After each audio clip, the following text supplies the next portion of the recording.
It is 10:02. Good morning. I'm Lucas Panzica. Pittsburgh Steelers quarterback Ben Roethlisberger announced his retirement from the NFL today in a video posted to social media after 18 seasons, all with the Steelers. The two-time Super Bowl champ has the fifth most passing yards and completions in NFL history. The Denver Broncos were the first NFL team to hire a new head coach in the 2022 cycle. Packers offensive coordinator Nathaniel Hackett will replace Vic Fangio for his first head coaching opportunity. Hackett's previous stops included stints as the OC with the Bills and the Jaguars. Not long after that, Adam Schefter reporting about 10 minutes ago that former Colts defensive coordinator Matt Eberflus is being hired as the next head coach of the Chicago Bears.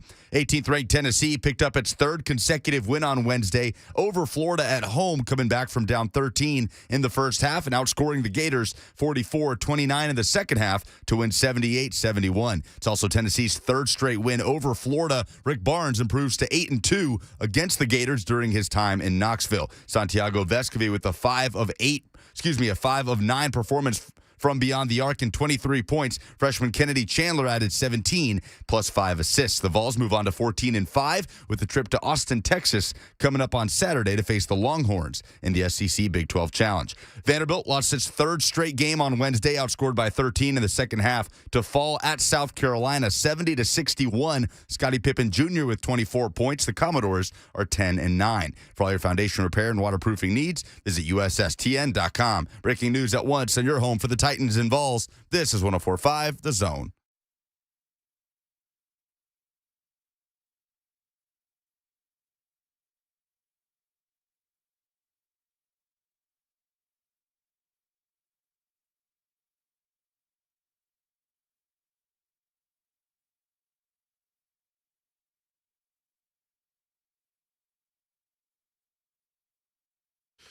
Welcome in on this Thursday. Appreciate you guys stopping by here with us on 104.5 The Zone. I'm Buck Reising. I'm here with you until 1 o'clock. Lucas Panzica is behind the scenes. He's making it happen. Got a lot to talk about. There's a bunch of news swirling around this morning. In the NFL, we've got Vols hoops to talk about. A big win over Florida. Chippy, a lot of energy, a lot of fire. You like to see it. Getting the victory last night. Ron Slay's going to join us at some point. We got Mike Sando of The Athletic later today as well. Going to be a great time. So if you want in, you can get in. 615-737-1045. That's the number. 615-737-1045. Because I wanted to lead with the Florida game. But I feel like, and maybe, Lucas, you're as good a gauge as I have for this. Am I incorrect in thinking that Ben Roethlisberger officially now, even though it's been like 6 different times that he's retired at this point, like officially Ben Roethlisberger retiring is probably the bigger subject, yes? Big picture, yes, but everybody kind of knew, and he had the farewell tour in the last game at Heinz Field, so I don't think it's exactly catching anybody by surprise. No, but I want to. And I don't know how you feel about this. We're live producing the show. I want to play the official announcement because the idea, and again, Ben Roethlisberger, 18 seasons in the NFL. It's an incredible period of time. He's a championship caliber quarterback. Like on the field, his accomplishments are as impressive as anybody. I mean, not named Tom Brady, right? Ben Roethlisberger, as a football player, has been a stud for a long, long time, even if he doesn't look that way at the end when it just came to a point where you want nothing more to do with that Steelers offense for as poorly as they play and as difficult as it is for them to move the ball down the field. But with Ben Roethlisberger, like I watched this retirement announcement this morning, even as I know he's already had like 6 different farewells, okay? We're all celebrating Ben Roethlisberger more than I think anybody is interested in celebrating Ben Roethlisberger. But, Lucas, do you have the apology, or not the apology, that's a different Ben Roethlisberger incident. Do you have the announcement of Ben Roethlisberger that I DM'd you from his retirement today? Yes, I have the 2-minute video he posted on his social media. Now, I don't know if I need all 2 minutes, but I feel like it's interesting for people to hear this. This was Ben Roethlisberger officially on his own Twitter account this morning.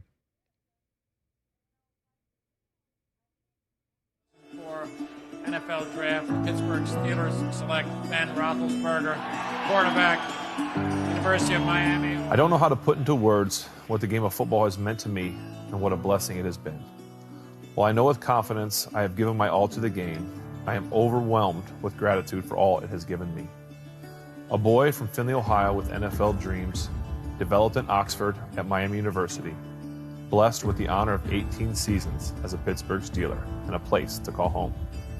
The journey has been exhilarating, defined by relationships and fueled by a spirit of competition. Okay, we can fade it. Like I don't need the whole 2 minutes. Yeah, I know. You know what I'm saying? Quick. Like that's what I'm saying. Like I feel like that's like a PBS. That's kind of my point. Like that music behind Ben Roethlisberger is not how I equate his career. You know what I'm saying? Like this, and it's entirely his right to retire the way that he wants to. And by the way, Ben, from a football standpoint, deserves all of the praise and all of the adulation and all of the things that he's accomplished from a football standpoint. I think that you can appreciate Ben Roethlisberger for his work as a football player and also not be terribly interested in Ben Roethlisberger from a bunch of different angles that you don't want to go near. What I'll say, though, is I was watching that this morning, and it took up just about that long, Lucas. I think we made it, 17 seconds into the video before I was like, all right, enough of this. Enough of this morning. And I wonder if that's hitting people the same way, because I don't want to be a jerk about it. But say you were to retire, okay? And you wanted people to remember you in a, 2 minute and 45 second video? Approximately. 2 minutes and 45 seconds for 18 years, okay? You get to do whatever you want with that 2 minutes and 45 seconds. Like, I feel like the wholesome frolicking through the field for somebody who plays a sport that is often compared to a battlefield for a living, especially in Pittsburgh, where he's not terribly the softest guy, nor is that city. Like, what are Steeler fans listening to that music and thinking, like, nah, give me, what's the song? Renegade. Give me Renegade behind the Ben Roethlisberger What thing. did we play yesterday? Give me Fuel by Metallica. Oh, is that what you want when you finally hang it up? I want like a movie trailer. Like, in a world where one man had to screen 700 calls on Ryan Tannehill and the quarterback future of the Tennessee Titans. He hangs up his headphones. All right, this is stupid. It's a stupid job that we do. It is a very stupid job that we do indeed. But the conversations that we're going to have today about the Titans, about their future, I think are going to be very, very interesting. What I want to get into coming up next, I want to get into a conversation about quarterback futures at this point, because Ben Roethlisberger and Aaron Rodgers, Tom Brady, all three of those guys out of the postseason. And based on what's happening here in Tennessee, I think there's some interesting dominoes that could fall. Bill Barnwell of ESPN wrote an article today basically kind of mapping out the quarterback landscape for the offseason. And given that that's one of the biggest topics that's being discussed here, I think to take a look at those scenarios for guys who, in the case of Brady, we have no idea whether he's coming back. Roethlisberger's out, and Rodgers to where? Denver, because they just hired his offensive coordinator as their new head coach. We'll talk about the coaching hires as well. You're welcome to join the conversation. 615-737-1045. Your phone calls next, and maybe even a little Ron Slay.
Hey, I'm in the building. Best believe I'm in the building. Better be ready.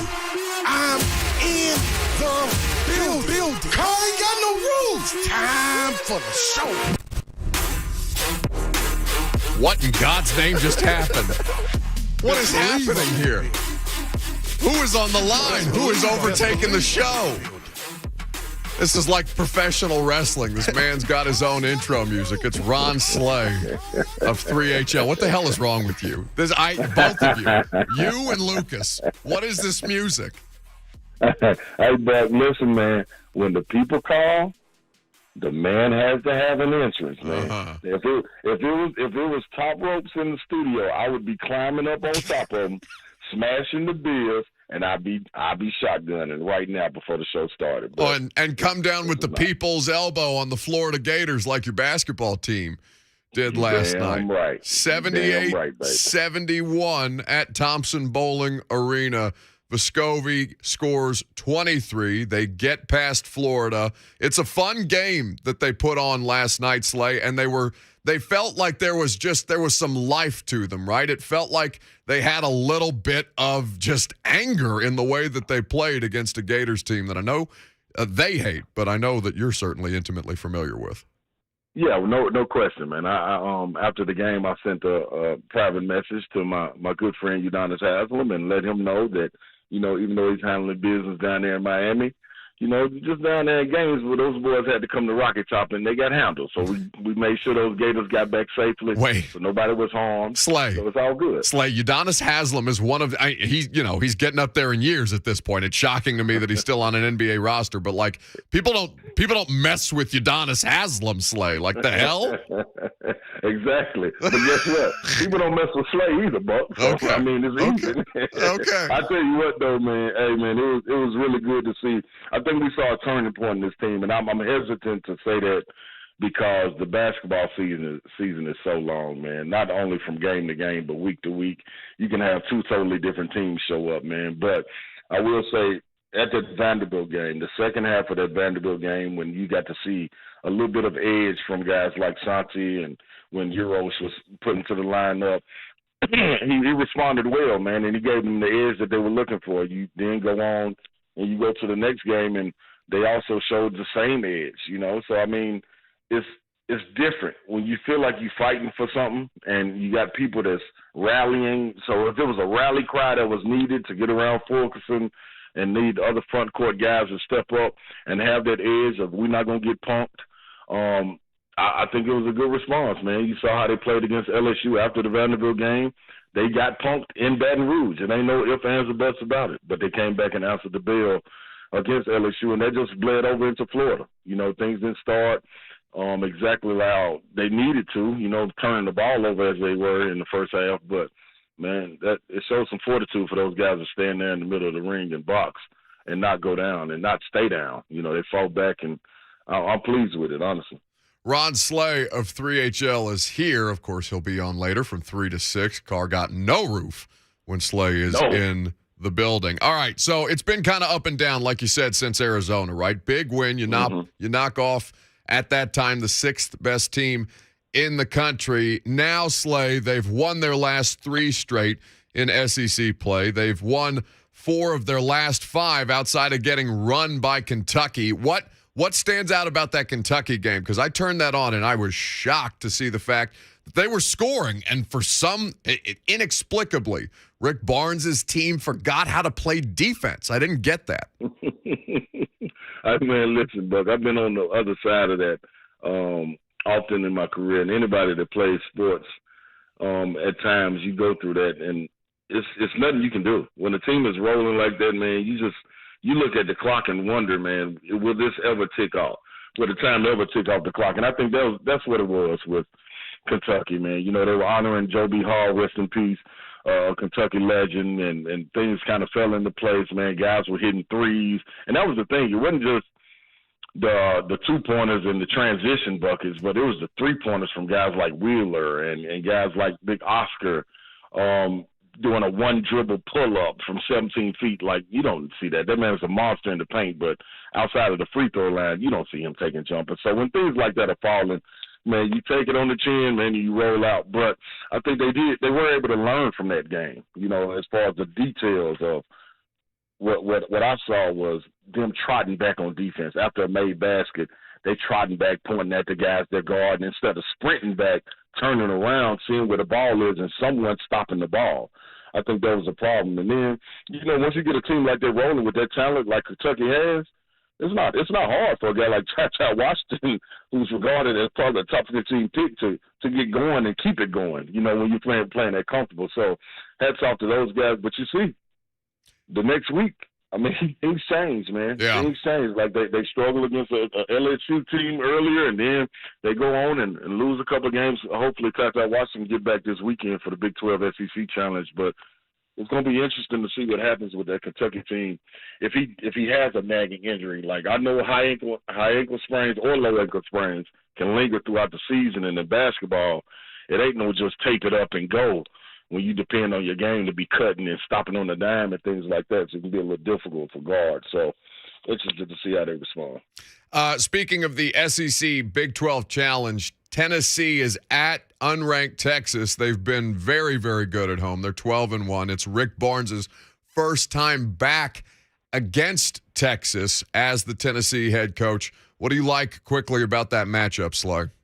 Man, I love the matchup, knowing that Tennessee is where home is for Rick Barnes, knowing that he has a piece of it in Texas. But Chris Beard, man, he's familiar with that staff. He's going to go back down there. And there it is again, another opportunity for this team to rally around an individual and go and fight for him. Texas, they want nothing better than to spoil a homecoming for Coach Barnes and make it all about them and Chris Beard, his new arrival. He had two guys on his staff that were on Coach Barnes' staff. So, listen, the staffs know each other. The players don't. But they will be coming into the SEC sooner than later. And, I mean, this is it. You stomp a mud hole in them early, and you roll along with it and let them know, man, coming to the SEC a little bit different than playing in this Big 12. I don't know what it is in the Big 10. You ask Mike Wilson what he got going on in Indiana. I don't got no clue. But no, why would you do that? Why would you do that? I don't want to talk about that. What's wrong with you? Because you're my guy. Anytime I can stab you, I gotta stab you and put the knife down. Slay, they beat Purdue for the first time since I was in college. Like the last couple of weeks. You kidding me? Don't talk to me about Indiana. I don't have a nice season, right? They're fine. They're fine. They're going to do something that's going to make me miserable in about 6 weeks. I promise you. They playing good right now, though, Buck. But man, honestly, man, I think it's going to be a good game, man, with Texas. Chris Beard, one thing they're going to do is strap up and play defense. So two teams going against each other today. They got to play defense. Can they get some inside scoring and get some transition points to kind of offset that, to kind of even it out? So going to be interested with these guys going on the road before going back into SEC play. All right, you've pissed me off. Get out of here. Ron Slay. Oh, yeah, I got to – but let me – before I get too angry at you for invoking the name of my cursed basketball team, Friday Night Hoops at Undefeated Beach, Ron Slay, yeah. Lucas Panzica. I don't know how I feel about it, honestly. Lucas, it's kind of like you're cheating on me. I don't know how I feel about it. I'm just driving the ship and driving the car with Slay hanging out the window, getting people fired up. I'm just saying, fun. Like it feels a little bit like you needed a little spice in your life, so you went out and got your Ron Slay. Like now I'm disturbed. Hey, man. And guess what, Buck? Man, we treat them real nice over here. We let them get pedicures, manicures. We let them get foot rubs and over here. You just stomp on them, man. So we got to build them back up from all the stuff you give them during the week, man. Lucas, I got you, baby. Welcome to the Slay Ride, baby. Slay therapizes me on Friday nights. What was the word that you just used? Ron Slay, 3HL. Hey, let me tell you this too, though, Buck. For all you Florida fans out there, yeah. I'm on my Instagram, man. I'm on my Twitter. Keep on DMing me. I don't care. We spank y'all. Get Lil Gator. You get Lil Gator. Get on back down. Get in that little pond, boy. We won this. Come on. Goodbye, Slay. Ron Slay, 3HL. 3-6 on 104.5 The Zone. What is wrong with you? You know what? Gators off his lawn. Physically picking them up and throwing them, like hammer tossing them away from his house. What he said is ridiculous, that he's texting, that he's harassing Udonis Haslem. Like, I know people aren't crazy about the NBA here in Tennessee, but like Udonis Haslem, you don't bleep with. You know what I'm saying? Like, you don't even like kid too hard with a guy like that. That's crazy to me. All right, back to the football conversation. A good update, though, on basketball. And you should make sure that you're checking out Friday Night Hoops with Lucas Panzica and Ron Slay on the call. Undefeated Beach this weekend. I know you're excited about that game. Yeah, they're hosting Station Camp, rivalry district game. We've had a ton of fun. Very good. 615-737-1045. All right, back to this quarterback conversation because that's where we've been staying for the better part of the last 4 days. But with the quarterbacks elsewhere in the league, there's an interesting domino effect that has the potential to happen. Now, what I'm talking about is what Bill Barnwell wrote this morning for ESPN.com. A column on Aaron Rodgers and Tom Brady, two of the greatest quarterbacks still at the peak or close to the peak of their powers, and what it could look like this offseason for those two guys who have already been eliminated from the playoffs this year, and what else that could potentially bring, right? You're talking free agency. We went through the free agent options with you yesterday to talk about basically who you might bring in to potentially compete with Ryan Tannehill or to try and bolster your backup quarterback position with Logan Woodside, given the fact that Tannehill is going to be the player at that position on your roster without question in 2022. But when you kind of look at the way that both Rodgers and Brady Rodgers definitely petered out against the San Francisco 49ers. In fact, Greg Cosell and myself, we were talking about this yesterday on our episode of the Install podcast, which we do for the 104.5 The Zone podcast network every Wednesday. Make sure you're following.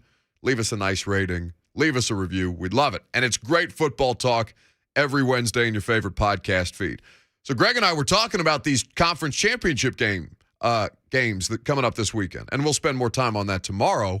But with Aaron Rodgers, I thought it was interesting because Greg's analysis of this, for everybody who wants the Titans to just throw Ryan Tannehill out with the recycling whenever the city of Nashville starts doing the recycling again. You want to throw Ryan Tannehill out with the trash and go get Aaron Rodgers. Well, listen to Greg talk about Rodgers against the Niners this past weekend.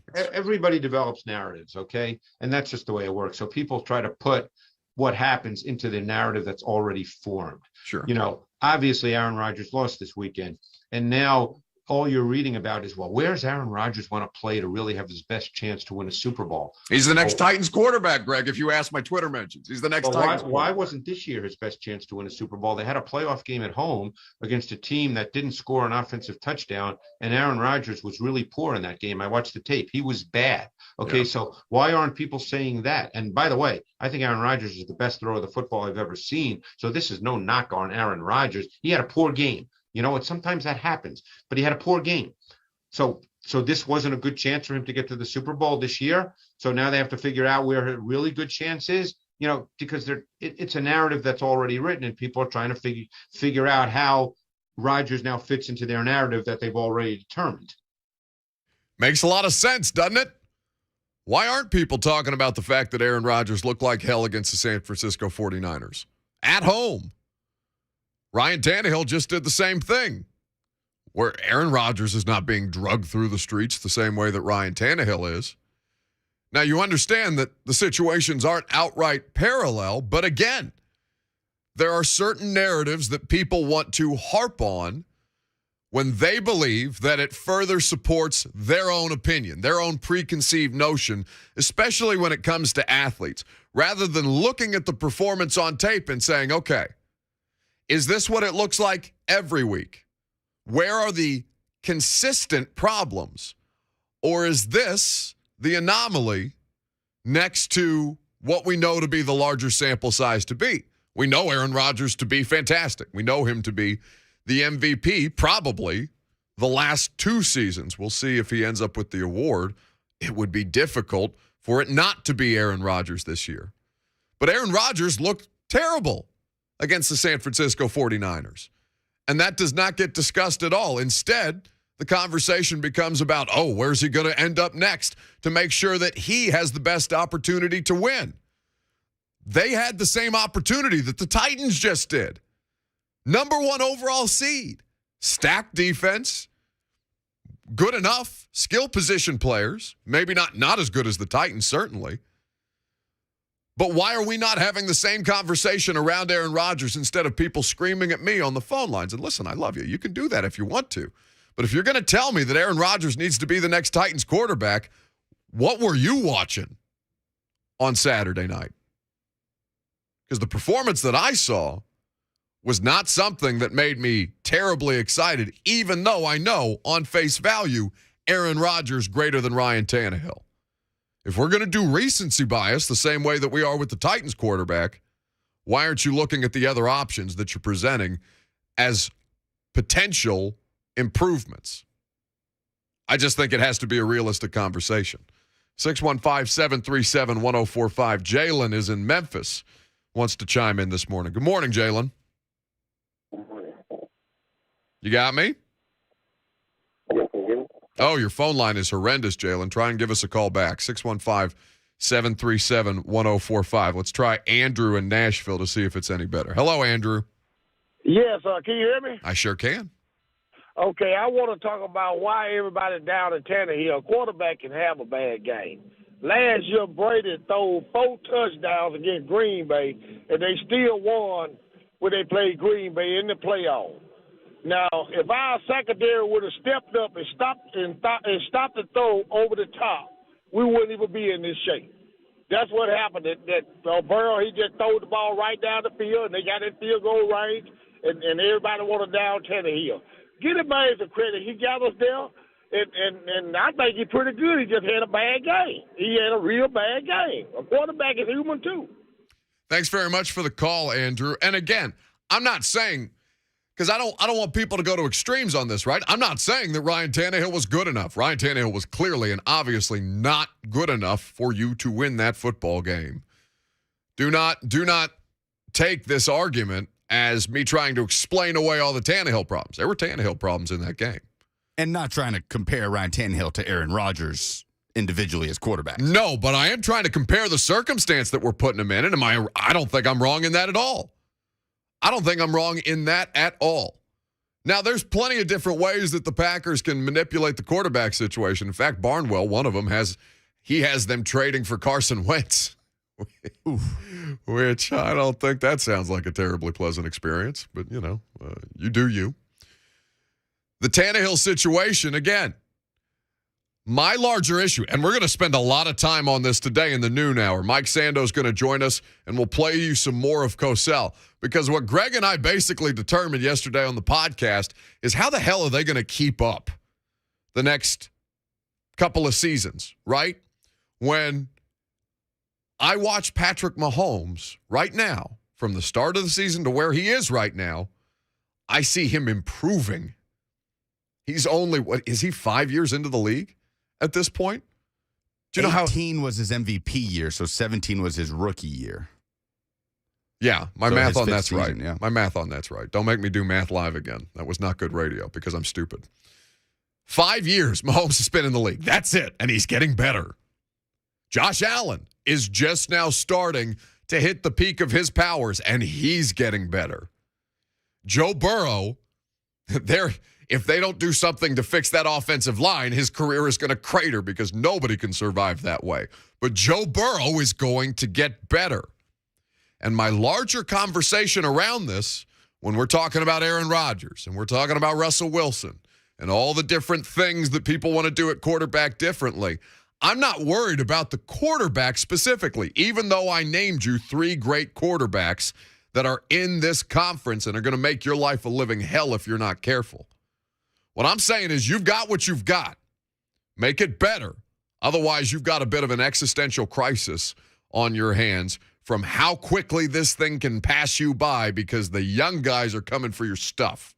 We'll spend more time on that at noon. The number is 615-737-1045 if you want to jump in to the conversation on that. I think it's going to be an interesting one, and I'm looking forward to having Sando along for the ride. We got Brady in Spring Hill, who's next on 104.5 The Zone. What's up, Brady? Hey, Buck. What's up? Love your show. Man, I'm going to keep this quick. I know you guys cut people off with your music real quick. But I don't do it. Lucas does it. He's the jerk, not me. But 10 seconds. I was at that game like a lot of Titans fans. I mean, it was electric. It was amazing. That one hurt really, really bad. But, I mean, what is it, Thursday now? Yes. I was on the Tannehill train to get rid of this guy, get rid of Todd Downing.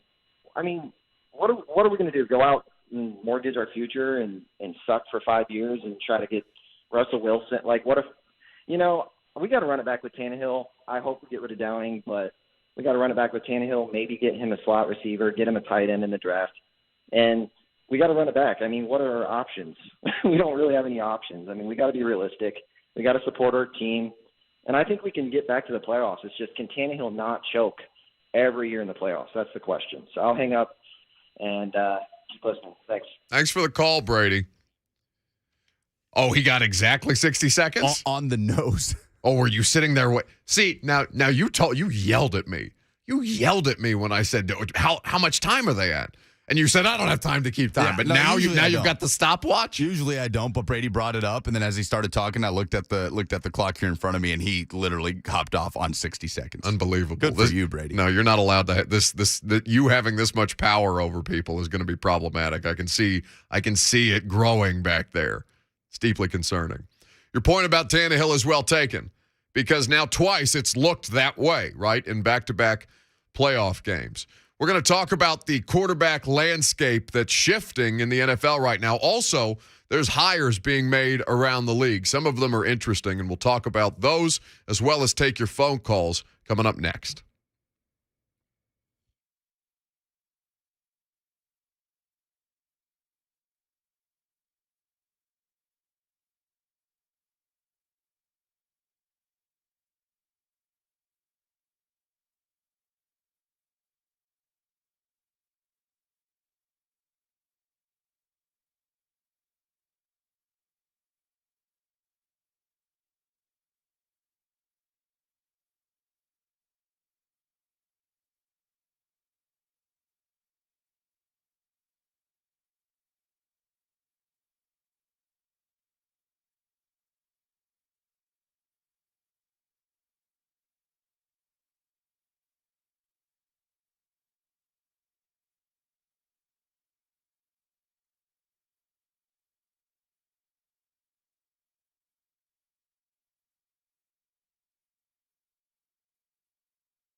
You thought we were going to be bored this offseason. No, sir. No, ma'am. We got plenty to talk about. There's a ton of NFL news right now. Back to the phone calls here in just a second. We've been talking a lot about the quarterback landscape. For those of you who want Aaron Rodgers, I want to have a Twitter timeline as free as our friend V-Love does. V-Love tweets the way that I want to tweet, but I can't because I would be fired immediately if this happened. But we've been talking about Rodgers and Tannehill and reasonable, realistic Titans quarterback situations. And V-Love just sent me his tweet from from Saturday, quoting the rest of the internet. Quote, "Send me Rodgers," they say. V-Love tweets, "That mother bleeper lost too." He didn't bleep. But people really aren't talking about it. Aren't talking about what? Just the way I'm sure they are in Green Bay, but the way the Packers crapped the bed. Oh, because, all right, here's the problem. Like, Greg didn't say it outright. Cosell didn't say it outright, but he's spot on. People aren't watching it. Like, people are watching it, but they're not really watching it, right?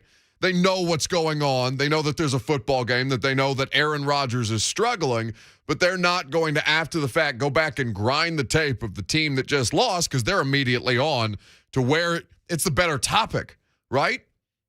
It's the easier conversation. And I say this as somebody who does this for a living too. Like, I'm not mad at networks for going that direction. I get it. Like, people are more interested in that rather than going back and watching and saying, Rodgers kind of sucked on Saturday night against the San Francisco 49ers. 49ers also really good on defense. Titans honestly are pretty lucky to have survived that Thursday night football game against that front the way that they did after the way that you've seen them rip through the rest of the regular season and the postseason at that point. And not lucky. I mean, they had a good plan against the Niners, but still, like, they made Aaron Rodgers look like that. Okay? But that's not the easier conversation. Easier conversation is like, bleep it. Maybe he goes back to Green Bay. Maybe he doesn't. But where could Aaron Rodgers go next, right? That's juicy. That's got legs. That's basically what Greg's saying. Is like people just don't want to take the time to actually pay attention to what's going on. They're just talking about the things that they know how to talk about in the same way that they've talked about them, or they've always held those opinions about that particular player. It was the most shocking upset of the weekend. Niners over. I think so. Man. In Lambeau Field in single-digit weather. Well, Bills Chiefs wasn't an upset because the Chiefs were favored. No, that was certainly the talk of the weekend because it was the best game, one of the best in NFL history. Rams were favored over the Bucks, so not an upset. Bengals were the underdog against the Titans. But yeah, okay. So yeah, you're right in saying that. I think that's a reasonable assessment. It's probably the MVP you're talking about losing, going one and done. Yeah, but people don't care that he's the MVP. People don't care how he looked. They want to talk about him playing for the Denver Broncos next year because that's sexy. Jersey swaps, baby. Instagram likes. I know how this works. All right. Updates on the NFL news cycle because the coaching hires are flying fast and furiously. The former Colts defensive coordinator, Matt Eberflus, as Lucas told you in his update at the top of the hour, he has been hired by the Chicago Bears as their head coach. It looks like, and it has been, Nathaniel Hackett, the offensive coordinator for the Packers in Denver, which is why the aforementioned Rodgers jersey swaps in the Broncos uniform are happening on social media.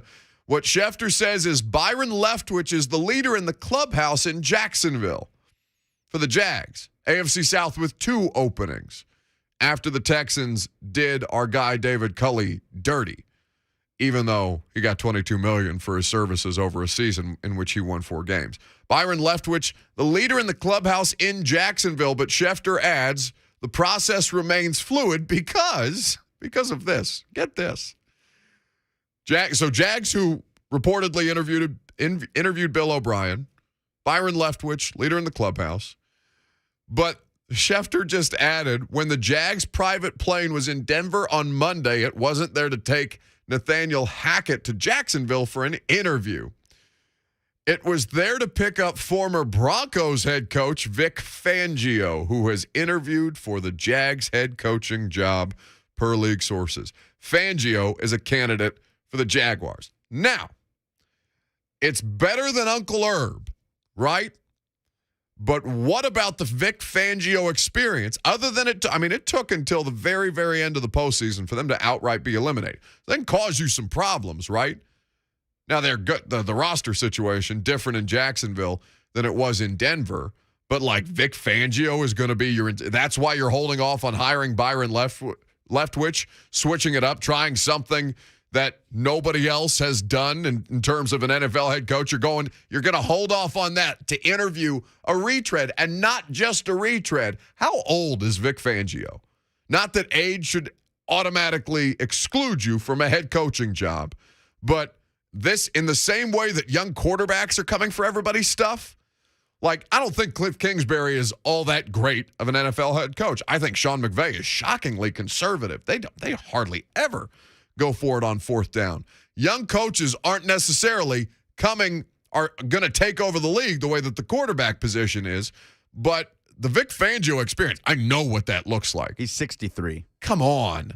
19 and 30 in 3 seasons with the Broncos. That's what I'm saying. Like, what? Didn't have a quarterback in any one of those seasons. I'm not saying that he should be automatically excluded from the interview process. Like, I'm not outraged that they're interviewing Vic Fangio, right? Do all of your homework. Do your due diligence. But, I mean, come on.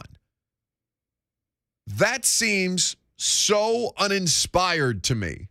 Just doing the thing that the other AFC team, who has had more success than you, by the way, because you're the Jags, and you just don't have success at all, ever, outside of that one weird Bortles AFC championship team, which was the shooting star across the sky of Jacksonville. But, like, that's going to be the thing that's keeping you from trying the new. That's going to keep you from trying something different instead of hiring the celebrity head coach in Urban Meyer, who's out here credit carding women at bars because he doesn't want to fly home with his team just yet. 615-737-1045. That's the number if you want to jump in. Ryan is in Lebanon, up next on 1045 The Zone. Hello, Ryan. Hey, Buck. How's it going, man? Love your show. Thank you. I've got a quick question for you. Now, do the Titans go out and get somebody in free agency like they did back when Mariota was a starter, or do they look for the draft to maybe give the backup quarterback a run for his money? And I really think that maybe a QB in the draft would be the right decision.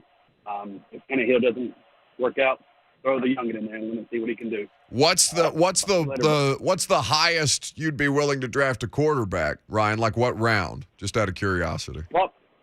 Probably second round. Go out and get a tight end first round. Get a backup QB second round.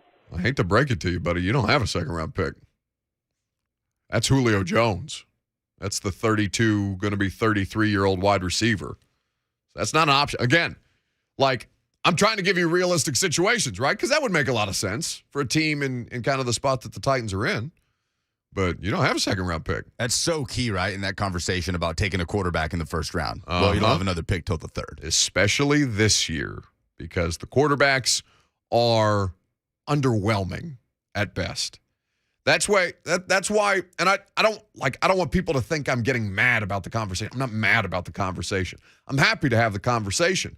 I just don't get why people don't understand, and let me not be dismissive, but like, if you're gonna say get rid of Tannehill, right? Fine.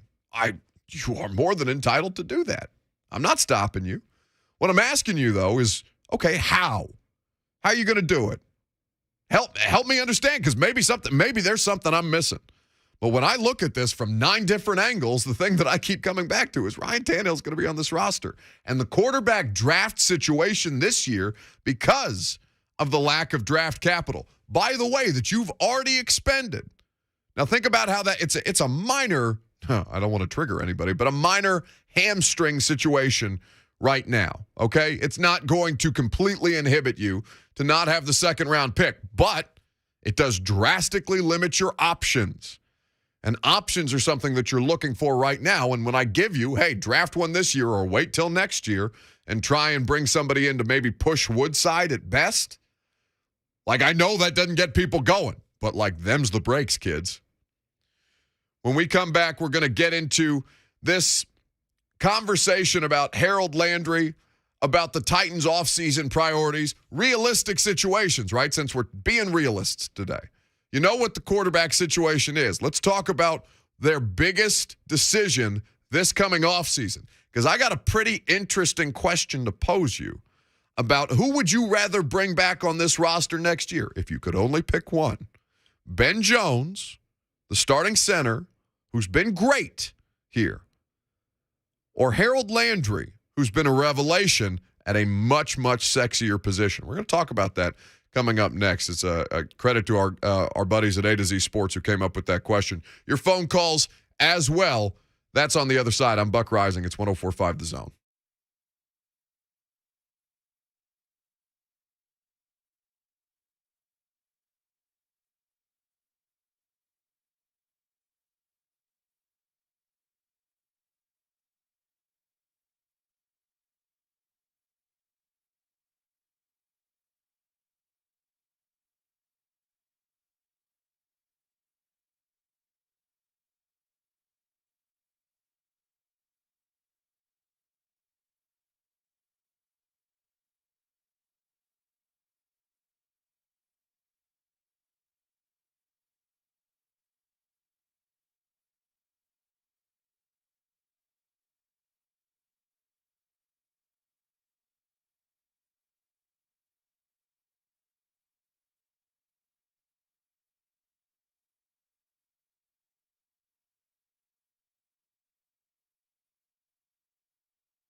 It is 11:02. Good morning. I'm Lucas Panzica. The NFL coaching carousel is heating up, and it involves the AFC South. Adam Schefter reporting this morning. Former Colts defensive coordinator Matt Eberflus is being hired as the next head coach of the Chicago Bears. Before that, the Denver Broncos were the first team to hire a new head coach in this cycle. Packers offensive coordinator Nathaniel Hackett to replace Vic Fangio for his first head coaching opportunity. Also around the AFC South, the Jaguars still closing in on a candidate. Mike Jurecki reporting that the Jags are close to hiring Byron Leftwich as their head coach and Adrian Wilson as their general manager. Adam Schefter, though, with the report from today that the Jags also conducting an interview with former Broncos head coach Vic Fangio. Also this from Tom Pelissero. Dan Quinn has informed teams that he is staying with the Cowboys as a defensive coordinator, taking off one hot commodity from the board in this 2022 cycle.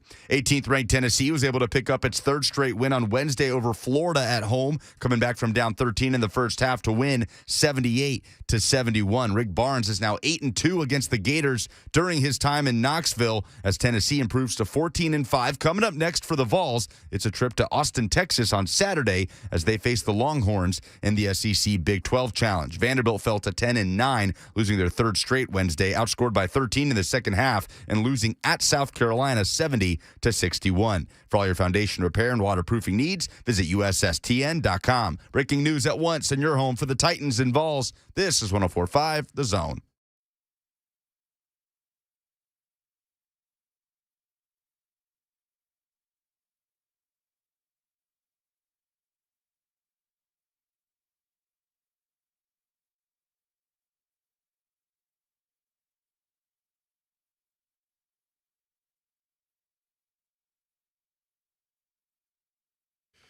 Welcome in on this Thursday. Buck Reising here with you until 1 o'clock. Happy to have you guys involved with the show. 615-737-1045. You can jump in on the conversation. A little more flexibility on the phone lines today than there have been the last 3 days. Lucas has time to catch his breath. Of course, Lucas Panzica, who makes everything happen, makes this show stay mostly on the tracks. If you want to talk to Lucas and then talk to me, 615-737-1045 is how you do so. Mike Sando of The Athletic is going to join us at 12:20, and we're going to talk about an existential crisis in the AFC for the Tennessee Titans. The way that Greg and I kind of diagnosed this yesterday on the podcast, Greg Cosell of NFL Films. And an interesting clip from NFL Films that went viral yesterday, or at least locally viral, because I think there may have been some video editing that was done that did a true disservice to Todd Downing as far as one of the Tannehill interceptions is concerned. I'll tell you what's going on with that later on in the show as well. But in the meantime, I want to kind of look at their roster. We haven't, over the course, because we've been really reacting to that game still for 3 days. But now that we're far enough removed from it where we can start to look at the offseason, really, I want to kind of take a look at the free agents on this football team, unrestricted, because there's a handful of them who made legitimate contributions to this team. Now, there are some restricted free agents as well. Actually, there's more interesting restricted free agents than there is unrestricted, but there's some interesting names, and it starts with Harold Landry, right? Harold Landry, who is coming off a career high in terms of sacks, who was as effective as anybody pressuring the quarterback really in the last 2 seasons, even though the sacks weren't there for him in 2020 the way that they were this year. Right now, Harold Landry is projected right around the top of the market, where you've got Bud Dupree, who was one of these players. Shaq Barrett and Bud Dupree were the two players, the two edge defenders last year that signed the big money contracts. You got Shaq Barrett on a 4-year, $17 million average annual value deal. So 4 years, $68 million. Bud Dupree's deal was longer and of a higher value, but a less average annual salary. So Bud with the Titans, 5 years, $82.5 for a $16.5 million average annual value. They're doing this. Bud Dupree and Shaq Barrett, both 28 at the time that they signed their deals. Harold Landry is only 25. He'll be 26 by the time next season gets underway, but still, like, this dude is getting ready to cash in at a much, much younger age. He has been as productive as any of those dudes. TJ Watt as well, who signed a bank-breaking deal, right about the same age as Harold is going to be when he signs his contract extension. The valuations right now, these are projections, $17.1 million average annual salary for a total of 4 years, 68.4 if you were to sign him to a contract extension. Again, just a projection based on where the market was for these guys, but understand that last year included, what was it, about a $16 million haircut on the salary cap, right? And this year, you are expected to get $25 million back in salary cap as the financials start to recover from the pandemic season. So, while there will be inflation of the salary cap and you'll have a little more wiggle room and your contracts that you've already signed will start to look better than they previously did, what will also inflate as the salary cap goes up is the value for these guys who are coming into a contract year in a non-pandemic financial season or offseason. And that, kids, is Harold Landry. So when you look at this list of players, and Harold is the biggest name, right? But there's some core pieces on this team, or guys who have been core pieces on this team who are unrestricted free agents. Ben Jones, your starting center, who's getting up there in age but is still a high-level player. Jayon Brown, Anthony Ferkser, Rashaan Evans, Jeff Swaim, Morgan Cox, the long snapper, and Marcus Johnson, who was on basically a prove-it deal here in Tennessee, and again, his body betrayed him as far as the injuries are concerned. You can go down the list. There are some key, depth pieces. Randy Bullock is an unrestricted free agent, so your kicker situation gets thrown into flux. Chester Rogers, along with Marcus Johnson, both those dudes were on one-year deals. David Quessenberry, starting right tackle. Dane Cruikshank, who is a key player in that defense and who they found ways to match up well with tight ends. And then you kind of look at the restricted guys: Derek Roberson, Cam Batson, Tier Tart, Logan Woodside, and Nick Westbrook-Akina, all for very, very low-value contracts right now, but will cost more now that they've had accrued seasons under their belt. So this roster construction is going to be particularly interesting. And you go through this every year, right? Like, this is not uncommon. It's just refresh the names, whereas last year there were some notable ones as well. The problem with this football team, as it was currently constructed, is this is as good as it's been and as deep as it's been in quite some time. It's rare that your inside linebacking depth is going to be so good that Rashaan Evans can be a healthy scratch in a playoff game. You know what I'm saying? And Rashaan has been on body of work underwhelming, but still not a bad depth option to have. The wide receiver depth, even though the injuries mounted up throughout the course of the year, once you got there to the point where AJ and Julio were playing the majority of the snaps again, you felt pretty good about the guys behind them. Now, two of those guys are unrestricted free agents, and two of them are restricted free agents. Makes it a little easier for you to bring Westbrook-Akina and Cam Batson back if you so choose, but still, both of your tight ends, all three of your tight ends, in fact. Michael Pruitt is an unrestricted free agent as well, so you got to figure out that damn tight end position at some point.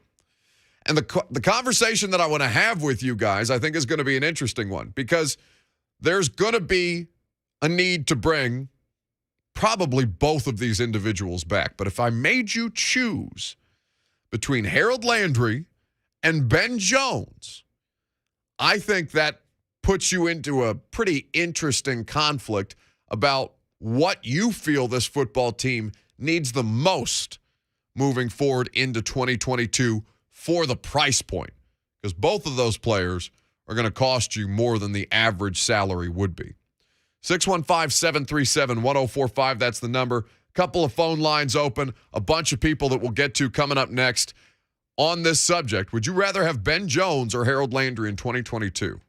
I think that's going to throw some people into a bit of a flux. We'll talk about it coming up next.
People fired up on a Thursday. Lines are loaded. Welcome back on 104.5 The Zone. Buck Reising here with you. Going to get into the existential crisis in the AFC that the Titans are potentially facing. Some wise words from Greg Cosell. We'll do that in the noon hour before Mike Sando of The Athletic joins us, and we'll get into the deeper nuances of that conversation. But in the meantime, we're talking roster construction. And I want to know from you, given that your free agent list, and it is substantial, 29 total players that are considered free agents, the vast majority of them unrestricted, a few restricted free agents, and there are a handful of exclusive restricted free agents, and I'll make that determination for you between restricted and exclusive restricted momentarily. But in the meantime, as it relates to guys who are just out from under their contracts, the dudes who have the option to go wherever they want right now, Ben Jones, Jayon Brown, Anthony Ferkser, Rashaan Evans, Jeff Swaim, Harold Landry, get into guys like Marcus Johnson, Ola Adeni, who was a good special teams player for you, literally all three of your tight ends with Michael Pruitt as well. David Quessenberry at right tackle, Dane Cruikshank in your secondary. There's more players there, but we don't want to list all of them. And the question that I've asked you is there's probably two who are the most important, all right, on offense and on defense. And if you want to throw special teams in there, Randy Bullock is an unrestricted free agent as well. But let's say Randy's your guy because kickers are affordable. Even though, and I will say this about Brett Kern, there is contract stuff there with Brett that I would be curious to see how they handle that moving forward, because I think Brett would probably tell you in an honest moment that his season wasn't up to his standards, but Brett was still great throughout the course of the season, worth bringing back without question to me. But if you're talking about the most important offensive player on this list and the most important defensive player of guys who you want to bring back, Ben Jones on offense and Harold Landry on defense. That's, I think, where you start. Now, when Mike Vrabel is asked about the guys who are going to be unrestricted free agents at his end-of-season press conference on Locker Room Cleanout Day, Mike didn't get specific because he's never going to do that, but he was pretty adamant, is probably the word that I should use, about how he feels about a lot of dudes whose contracts are up on his team this past year. I think that we've got some guys that I love coming to work, and I would be disappointed if they weren't with us next year. And I love what they're about. I love how they prepare, how they compete. And I think that what these guys believe in is they believe in the team, and they believe in playing a certain brand of football about effort and playing physical and playing together. Now, again, he's not saying specific names there, but we understand that Mike Vrabel looks at a lot of these players whose contracts are up, and I would imagine two of these guys specifically, and says, yeah, we need to do what we need to do to bring these guys back. The same way that Kevin Byard was saying, yeah, he'd restructure his contract to make room for Harold Landry, who's going to be a big money deal. But if I made you pick between Ben Jones or Harold Landry, which would you choose? I think it's an interesting question, courtesy of our friends at A to Z Sports, Austin Stanley, and I think it was Jack Gentry when this conversation was had. Either way, when I'm looking at this, I feel like most people's knee-jerk reaction would be to say Harold. Edge rush and pass rush has been a plague for this franchise, not just in the last couple of years, but pretty consistently, really since like Curse and Haynesworth. We had Keith Bullock in here with us yesterday. They've struggled to find guys who can legitimately, season over season, get after the quarterback outside of Jarrell Casey from the interior, right? Premier edge rushing talent. Arakpo and Morgan were fine, but they don't quite fit this same classification. Now, you can survive with fine edge rushers in guys like Morgan and Arakpo, and they did for so many years that way. But are you willing to pay the premium to keep this group together? Autry, Landry, Simmons, and Dupree, because they have the ability to do something special. And then there's Ben Jones, because nobody is watching the center on a snap-by-snap basis unless it's your job to do so. And it's my job to do so, and even I don't understand all the intricacies of offensive line play. in a way that I really wish that I did.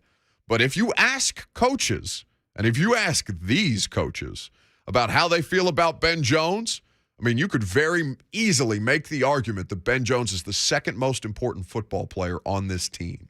Important, not best, second most important from the way that coaches and the Titans coaches talk about their starting center. Now, he's 32 years old, as opposed to Harold, who is currently 25 and will be 26 by next season. The shelf life on Ben is different.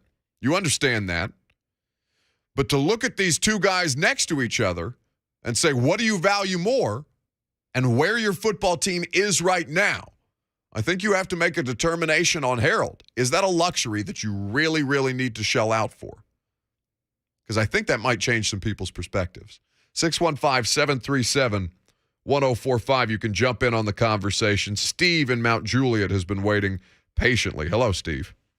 Hello, how you doing? Landry I would choose because of Ben Jones's age. Okay. No, you don't get rid of Tannehill. There's nowhere to go. He's expensive. Everybody else is expensive. You try to pick up a backup in free agency, or if there's one in a couple of years on a draft. Tannehill wasn't bad. The head coach made a mistake by going for 2. How do you not give that defense a 1-point lead? They will kick the butts with a 1-point lead. Ball game 17-16, Titans. That's how it would have ended. He would have only had 2 interceptions. The second interception, does Tannehill not have the authority to audible? I can't believe he actually called that pass play after that 57-yard run. He should have just pounded it in for a touchdown. I'll listen to you on the radio. Thanks very much, Steve. Okay, so a couple of things. I don't disagree with Mike. We haven't talked about the 2-point conversion play going back to Saturday's game, but I agreed with the decision to go with it. The metrics were aligned with going for it. I think that if you get the penalty that they did, that gives you the opportunity with a 250-pound running back to try and jam it in there, yeah, you do that because that's how they've won football games. Now, whether Derek was fully capable of being at the peak of his powers, different conversation. But the decision to go for 2, I think that's one of the and I'm not saying this, Steve, to dismiss your point. I'm just saying I think that's one of the easiest ones to armchair quarterback. And then on the second interception, I don't know if I don't know whether Ryan Tannehill has the ability to change the play in real time. We certainly see him talking a lot at the line of scrimmage because there's a lot that needs to be said, a lot that needs to be communicated. But Tannehill did address that first interception and said that, yeah, our rules on that play is to throw the bubble screen to Chester based on what the defense was showing them. And so Tannehill executed the play as he knows it to be by the rules that he was coached on, and that was the result. 615-737-1045. Bryce is in Hermitage up next on 1045 The Zone. Hello, Bryce. Hey, Buck. How's it going? Going well, thank you. Hey, so I called in the 3HL a few days ago and made a point, and I got some heat for it, understandably. I was a little long-winded in that, but I wanted to call back and just kind of get to the point of what I was saying. And I wanted to ask you first, would you, excuse me, just got in with a workout. I'm a little out of breath. Rather have Eli or Ryan Tannehill? Eli who? Manning. Well, I don't care about Eli Manning. Respectfully, Bryce is not playing. No. I'm saying, here's my point, and I think that, and you've said it before, that I think it's possible to win a Super Bowl with Tannehill, and I agree, but it's going to have to be under certain circumstances. And I was just looking at Eli. He's won 2 Super Bowls, correct? And he had 6 playoff appearances. In his first game, he threw 0. First playoff game he threw, or postseason. I'm sorry, I don't know if it was just the game, but he threw 0 touchdowns and 3 picks in that first postseason. And then the only time he had more touchdowns and interceptions was the 2 seasons they won the Super Bowl, of course. So that's just my thought process there. And I think that they're relatively close in terms of how good of a quarterback they are. And I just think that if you can win with Eli, surely you can win with Ryan. So that's my point. So yeah, thanks for taking my call. He got it in under the gun. He heard the music. Do you think people hear the music? I feel like a lot of times people don't hear the music. Yeah, they should. Okay. He got off the stage, though. He did. He heard the music. He got out quick. He got out quick. He was out of breath. He was struggling. I don't know if that's. I mean, just got a workout in. I guess what's the right answer to that question? You know what I'm saying? Like, and again, I don't want to be. I'm not trying to be dismissive.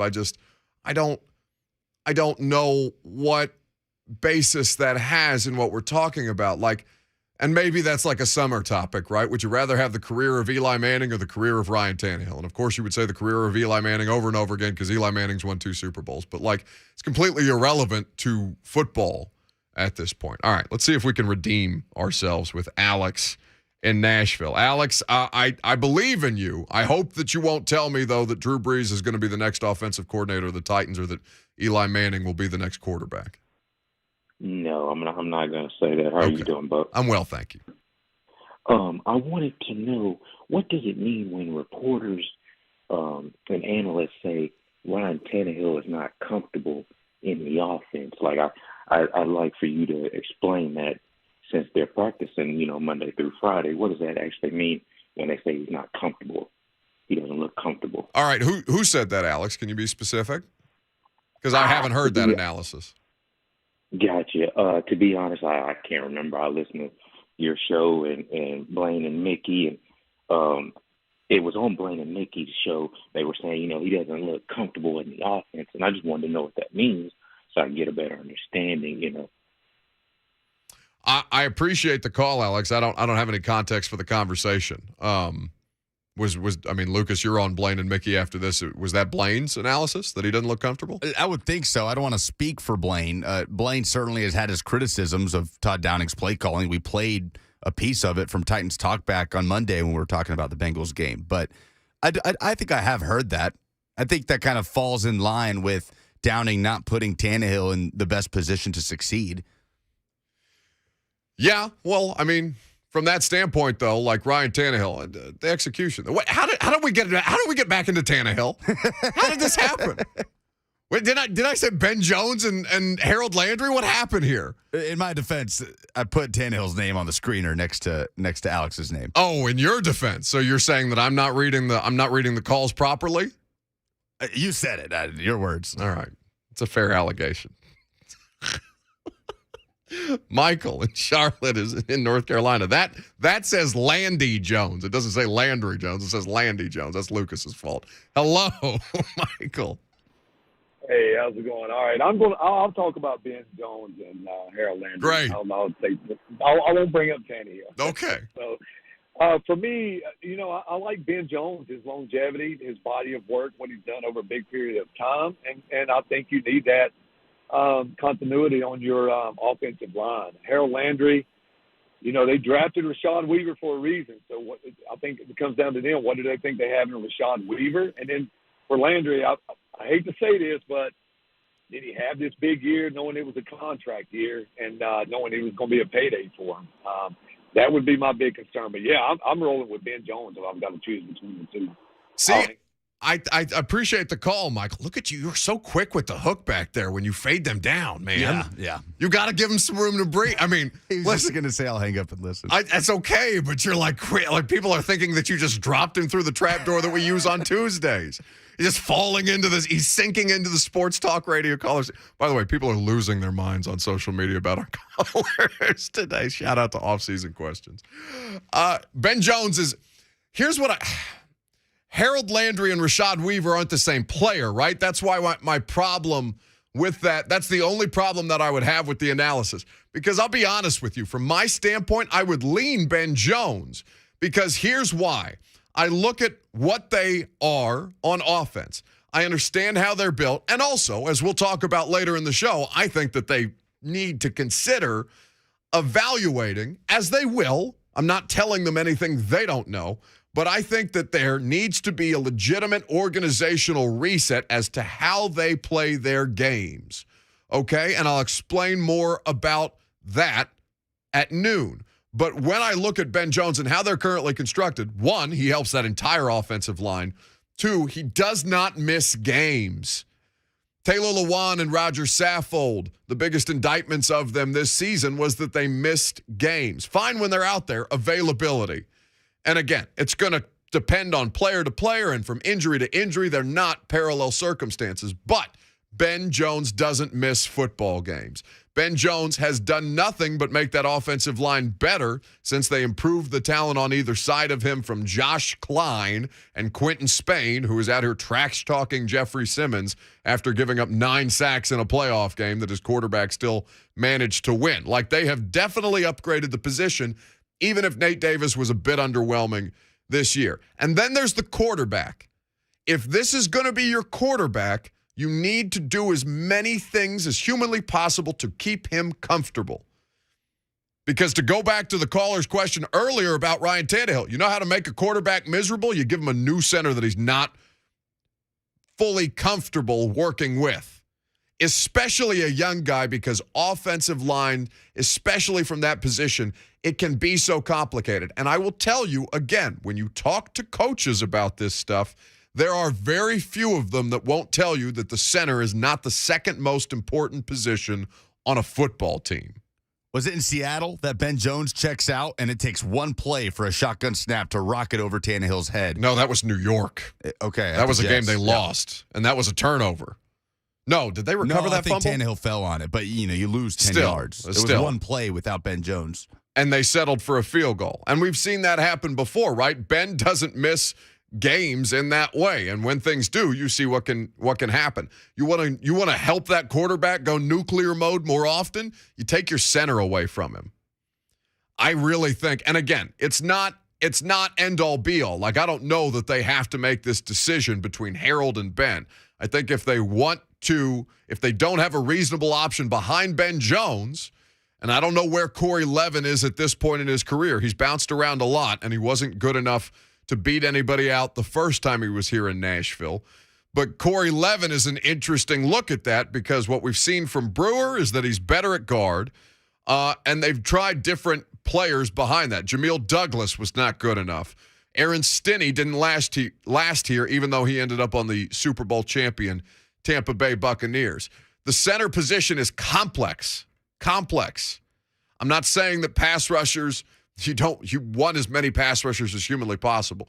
But I think as to what it is that they do and how many other guys they have that can do what Harold can do right now, it's a luxury that you have not been used to having.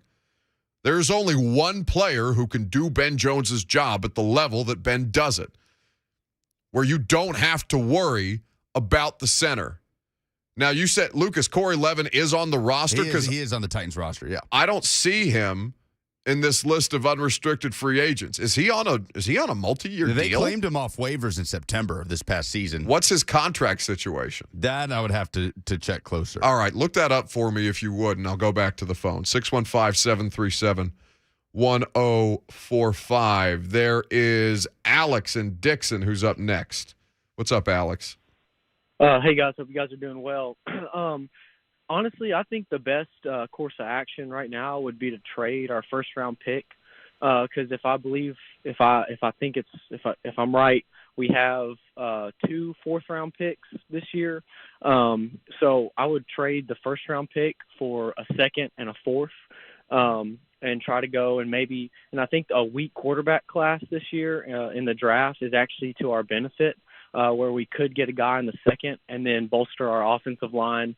And maybe a wide receiver of some sort in the later rounds with all those picks. So I think that might be the best course of action. Let a rookie quarterback kind of come in and learn the system for a year while we stick with Tannehill this year, so that maybe next year that rookie quarterback can compete for the starting job with either a new quarterback or with Tannehill again or some combination of the sort. So thanks, guys. Tighten up.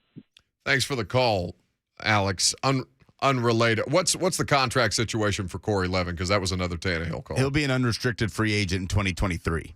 Okay, so they've got him under contract. That's interesting. Yeah, $1 million cap hit in 22. Okay. Now that's, again, do they trust him that way? I don't know what the answer to that is. Again, Ben Jones doesn't miss that many snaps, so you haven't had to see this play out in real time. Now, Corey Levin, I think it was in 2019 or maybe 2018 when Ben missed some time in that Jets game and they shuffled things around and Corey Levin got some play at center, if I recall correctly. I think they moved Ben Jones out to guard for a couple of snaps to try and keep that thing afloat. Again, Ben is the rare center that can do that. You know what I'm saying? Like Ryan Jensen for the Tampa Bay Buccaneers is another one of these guys.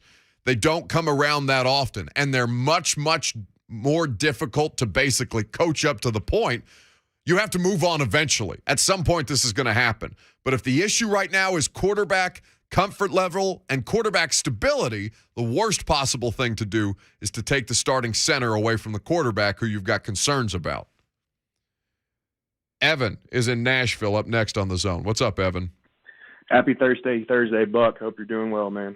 Well, it's not thirsty enough just yet, but we'll see how many more Tannehill calls I get. Don't worry, this isn't a Tannehill call. I'm glad you expounded on the importance of the quarterback-center relationship because that was my big anchor point and why I think it should be Ben Jones. So I'll just kind of round off the conversation by saying, obviously the Titans are in bad cap position right now. If you look at where they could save money by possibly releasing guys, there are two big names in Roger Saffold and Taylor Lewan. Not saying that's going to happen, but if one of those guys do go, that's going to add to the dismay of Ryan Tannehill and throw that offensive line in even more flux. But there's also always the chance, and this is, kind of taking a step outside of the box, the Titans could sign Landry to a long-term deal and really minimize that cap hit on the front end. So there's always that possibility as well. Oh, and it's a great point. Like my larger conversation about this, I just think it's an interesting question, right? Because you can do a deal where you keep both these guys. Ben Jones, what was his cap hit this year? His average annual, well, he was making, I don't know what his cap hit was specifically this season. I can pull that up in front of me right now, but he was making about $6.7 million. His cap hit was 7.25. If you want to do an extension with Ben Jones at 33, you can do that and make it financially feasible. You can structure it in a way that if you have to get out from under it quickly, you can do that. Harold Landry, you can also you can backload the cap hit for Harold in the way that you've seen them do deals in the last couple of years. Derrick Henry's first season, his cap hit was just over $6 million. Ryan Tannehill was way, way lower than it was, or that it will be certainly, in 2023. Bud Dupree was only on the books for about, or at least only on the cap hit for about $6 million this year. You can make the money work. It's just where are you willing to sacrifice a little bit, or where do you lose less in trying to make these decisions? Because they're difficult decisions to make. We'll get back into this conversation, more of your phone calls as well. Don't forget, we're going to talk about the existential crisis of the football team in this conference, given the rest of the competitors at the top of the AFC. And we'll do that with Mike Sando in the noon hour. I'm Buck Reising. It's 104.5 The Zone.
Welcome back on this Thirsty Thursday.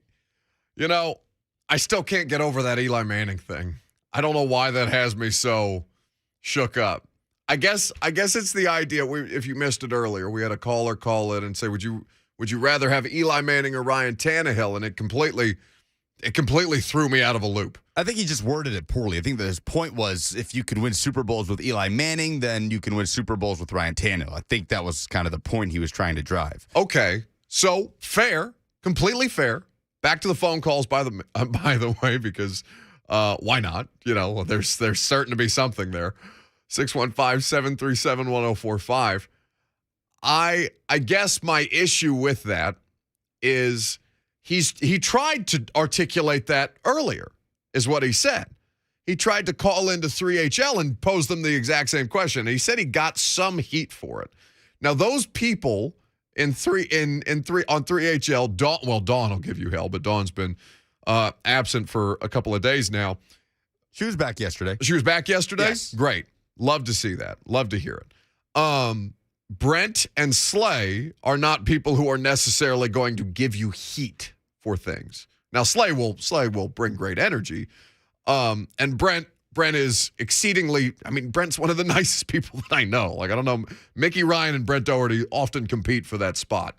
But he tried that once on 3HL, and it didn't work the first time. Now, he had the opportunity because we hadn't heard it. He tried to get it through to us a second time and was unable to do so, because now I'm hung up on why the hell is somebody calling me asking me, how long has Eli Manning been retired? That's what I'm looking up right now. I was just curious. 2019 he retired, but it's still a different era of football, right? Like the Eli Manning Super Bowls, that version of the NFL is not what it takes to succeed in the NFL in 2022, right? I mean, listen, Garoppolo is 9-2 when he doesn't throw a touchdown pass. Like, don't tell me it's impossible. Yeah, but I don't think Garoppolo. Do you think Garoppolo is ever going to win a Super Bowl as the starting quarterback of the San Francisco 49ers? If he keeps playing in them, he might. Like, that's what I'm saying. He has a chance because he's in the game. Now, he's not in the game this year yet, but he was one throw away from winning that damn Super Bowl. We talk about Patrick Mahomes in a completely different light if Garoppolo makes one damn throw. Now, maybe the difference between Garoppolo, there's a big difference between Garoppolo and Mahomes, and I don't think one throw is the outright difference, but maybe that's the difference. Like, there's just no margin for error at that position if you're playing in the final game, because any little mistake can just nuke you. Absolutely nuke you. Also has one of the league's most innovative offensive minds as his head coach. Sure. That helps. That's part of the conversation. Eli Manning. I don't know why that caught me up the way that it did. Let's see if Luke in Nashville can salvage us. What's up, Luke? Hey, good morning, gentlemen. How are we? We're well, thank you. Outstanding. I promise you I will not mention our quarterback's name. Also, kudos to you for the music. That Bryce guy, all I could hear was that scene in Billy Madison where the principal's talking about nowhere in your incoherent rambling did you make any damn sense. Sorry for that. Anyways, so I award you no points, and may God have mercy on your soul. Yes, sir. Thank you. I take Leonard because, and we're going to sign both of them, but it's two different contracts. But like you're saying, a luxury of having a pass rusher is a luxury we need because it helps Jeffrey Simmons, and Jeffrey Simmons helps Landry. They both had great seasons this year. They feed off each other as far as the defensive line goes. Ben Jones, like you're saying, that would really send our quarterback in a downward spiral if we didn't have him. But if the kid from Iowa, and I don't know his name, forgive me, if he was to fall to us in the draft, that's a good center, a young center we could pick up with our first-round pick that would be there for years to come. And you're picking 26th overall. I think that's a very grounded in reality scenario, Luke. I appreciate the call. 615-737-1045. Again, I'm not telling you that you have to have one or the other, because what I'm trying to do is present you with a realistic situation. But for the future, stability and sustainability, and then improvement upon that sustainability, because it's damn difficult to do. Here's what I fear about the Titans in 2022, all right? defensive regression is the biggest, it's almost as dependable as anything that we have in football, right? Year over year, it's difficult because the personnel changes, you have staff changes that can impact things, even in minuscule ways that have larger ripple effects. But defense is difficult to reproduce at the same level, to carry over year. My concern with the Titans defense is that just the idea, just the mindset of keeping things exactly as they were, it should produce the exact same result. I would take issue with that line of thinking because it so rarely happens that way. Now, can you put yourself in the best possible position to succeed by bringing back talented players who you know can help your football team? Of course you can. And is Harold Landry playing harder in a contract year than he would be if he got the bag? I don't know. Like, that's up to Harold, right? That can't be a part of the analysis, even though Corey Davis did it, Harold Landry has done it. Like, the production is noticeably different from year over year when your money's on the line. I get that. It's the same for anybody. When my contract year comes up, not that I'm saying I'm mailing it in year one, but you could be damn sure I'm going to do my best to be as good as humanly possible in the final year of my deal, because you know who everybody wants the bag, right? Everybody wants. That's how we all go about our lives. We'll have more time to talk about this, but when we come back, I want to have a broader conversation about where football is in the AFC right now and how the Titans' formula for success in the last couple of seasons, it needs to be reevaluated this year. You'll hear from Greg Cosell on it. We'll have a larger conversation about it. Your phone calls are always welcome. I'm Buck Reising. It's 104.5 The Zone.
It is 12:02. Good afternoon. I'm Lucas Panzica. 2 of the 9 head coaching positions across the NFL have been filled. The first to do it, the Denver Broncos. They hired Packers offensive coordinator Nathaniel Hackett to replace Vic Fangio. This is Hackett's first head coaching opportunities. And the Chicago Bears hiring Colts defensive coordinator Matt Eberflus. According to a report by Adam Schefter, Eberflus has been the DC in Indianapolis since 2018. The Jaguars seem to be closing in on a couple of candidates. Multiple reports suggesting the Jags continue to conduct interviews with Bucs offensive coordinator Byron Leftwich and former Broncos head coach Vic Fangio. Report from Mike Jarecki from earlier says hearing the Jaguars are close to hiring Adrian Wilson as a new GM and Leftwich as the head coach. Also, Tom Pelissero of NFL Network reporting today that Cowboys defensive coordinator Dan Quinn has informed teams that he is staying in Dallas. Quinn was a hot commodity in the NFL coaching carousel.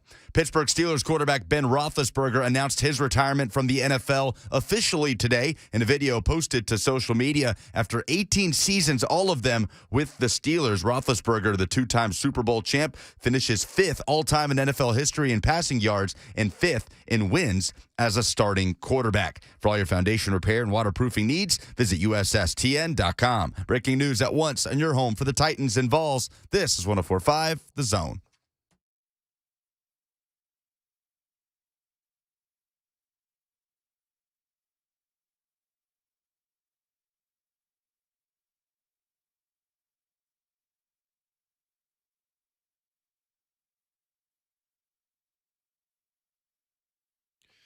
Hour number 3. It's already upon us. Welcome into 104.5 The Zone, or welcome back if you've been hanging out with us all morning long. I'm Buck Reising. I'm here with you till 1 o'clock every day here on The Zone, talking all about your favorite local sports teams. And in the meantime, we have a bit of a self-reflection that we got to do for the 2021 Tennessee Titans, because in going through the game and kind of evaluating the quarterback situation, what the rest of the roster looks like, what is going to be potentially around them, because they're in a division with 2 head coaching openings, as the Bears have hired Matt Eberflus away from the Indianapolis Colts. They've been ranked, by the way, the Colts defense, the top 10 in takeaways each of the last 4 years. So perhaps a good coordinator leaving Indianapolis would not be the worst thing for Titans fans. But you got a legitimately difficult offseason coming up. And here's why. It's not because of personnel necessarily, although there are some questions. It's not because you are deeply unsatisfied with the way that your playoffs ended 2 years now, one and done, and because you're pissed at the offensive coordinator, although there is some of that as well, of course. It's not just because the head coach got up there on Monday, Monday after the fact, and gave ringing endorsements of both the offensive coordinator and the quarterback, which probably pissed a lot of you off. Now that we've talked about what the quarterback situation realistically is going to look like and what the rest of the roster is what's going to be shaken up, basically, in free agency this year, we'll have plenty of time to get to positions of need in the draft. My larger question about their season is, where the hell do they go from here? What I mean by that, when I say it, is I'm looking at the rest of the playoffs this year on the Titans side of the bracket in the AFC, right? AFC playoffs have been pretty interesting, even if the wild card weekend, or quote unquote Super Bowl or super wild card weekend, was hot trash. Terrible football. The 7th seeds, you can shoot them straight into the sun. I have no interest in them from now until the end of time. But will I watch the football? Of course I'll watch the football. Don't be ridiculous. But I'm looking at the main contenders, okay, in the AFC. Bengals, who just beat you as a 4 seed. Buffalo Bills, who had Josh Allen throw 9 touchdowns and 0 interceptions in 2 playoff games and get sent home, same as you.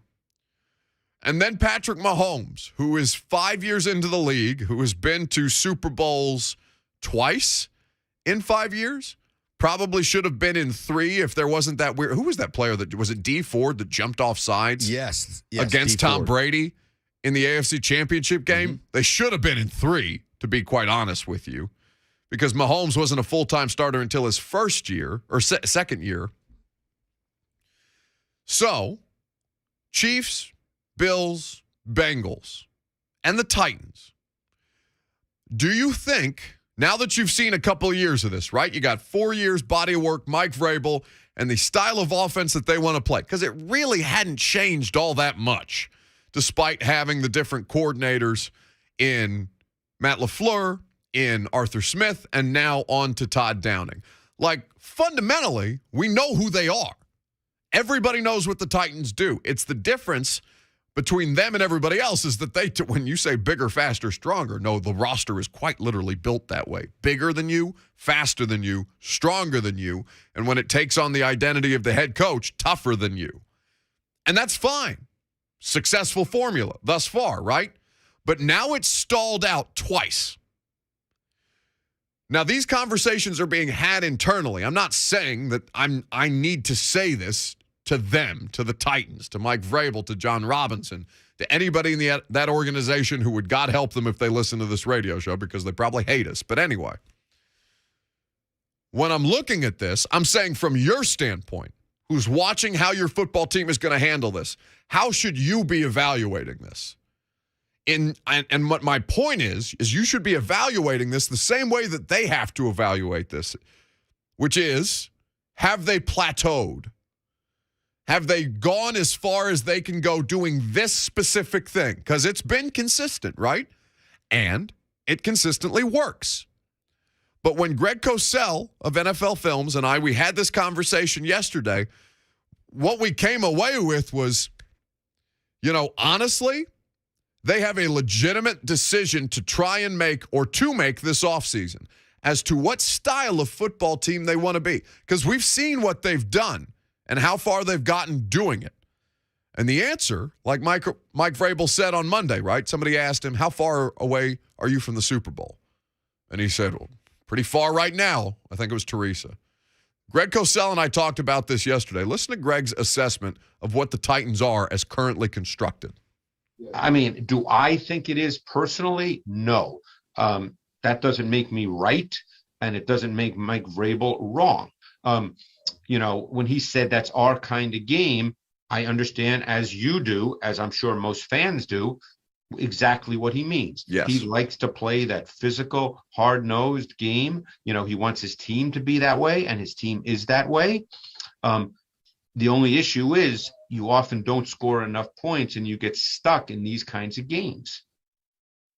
You get stuck in these kind of games because everybody, the Bengals, the Ravens last year, the Chiefs when you've beaten them, the Bills when you've beaten them, the Colts when you've swept them. Everybody. There is no disputing what the Titans are and what the Titans want to do. Because when I asked Greg, and I thought about this, because I don't ever ask Greg if like a result surprises him. Because Greg will huff and puff at me a little bit and say, yeah, well, I watch film. It doesn't surprise me. It's just seeing these tendencies result in what they normally do. But I asked Greg this time whether it surprised him. And I wanted people to hear Greg say, no, that didn't surprise me at all. Didn't surprise him at all, the way that game played out. Surprised you, didn't it? Even I watch them every day. I travel with them. My life revolves entirely too much around this godforsaken football team. Now, it's a great gig. Love it. Wouldn't trade covering the NFL for anything in the world and being able to talk about it like an idiot on the radio for 3 hours a day and the streaming show on prime time and the podcast and working with Greg, like all of it. It's great. But why was I surprised? There was zero reason I should have been. I've seen them play all year. I've seen them play the past 4 years. Even as it's changed under the coordinators, it's only changed because of their tendencies as coordinators. What they are is nothing different. Volume running. An offense that's predicated on outside zone run concepts. Like if I asked you to describe to me in, 10 or 12 words what the Titans are, a heavy volume running team, bigger, faster, stronger, play action passing concepts with in-breaking routes and an occasional deep shot over the top. That's or offensively, that's the Titans, right? That's not different than what they were with Art. Arthur Smith ran the exact same kind of stuff. The only difference between Todd and Arthur Smith is that Todd Downing is not Arthur Smith. And Arthur Smith has certain tendencies that Todd Downing could never replicate it even if he wanted to, because people are different. It's the most fundamental thing about all of this. People are just different. Your concepts aren't that much different. And I've heard Vrabel talk about this a million times. Everybody runs the same variation of a lot of the same plays. Like, nobody is outright revolutionizing football right now. It's about how you execute as a coach on top of everything, because it's not just on the players to execute. It's on the coaches as well. And more often than not, they execute well enough to win the football game. But when you get into these games of legitimate consequence, where you have to be stopped for your opponent to be able to advance, for Baltimore to come into your house in 2020, for Cincinnati to do the same, and stop you, what are they going to do? They're going to take away the thing they know, and we know, and everybody knows they want to do. You want to run the football? All right, you're not going to run the football today. You've run the football all season long? Fine, you're not going to run the football today. Now, you can get into Foreman should have got more carries than Henry, and Henry wasn't 100%, and blah, blah, blah, blah, blah. Whatever. If the players are out there, play ball. Like, I don't care about the rest of it. What I'll say to you is they have an incredibly important decision to make this offseason, which is, this has worked for us. What needs to change for us to be able to break through this AFC ceiling? Because the ceiling is getting higher, and you're getting further away from it at this point. Or at least it feels like that after Saturday's loss. We'll talk about this with Mike Sando. Coming up next, we'll get his evaluation of what the playoffs have looked like, where the quarterback dominoes are going to fall this offseason. It's going to be a great conversation. It's coming up next on 104.5 The Zone.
Welcome back on this Thursday. Been talking about this weekend of football for far too long at this point, especially given the way that the Titans season came to an unceremonious end. But it's been an interesting conversation that we've had this morning about how they kind of find ways to keep up, because it very easily feels like they could be left behind by the Bills, the Chiefs, and, of course, now the Bengals. So let's talk about it with Mike Sando of The Athletic, who joins us right now on the show. What's up, Mike? Thanks for the time.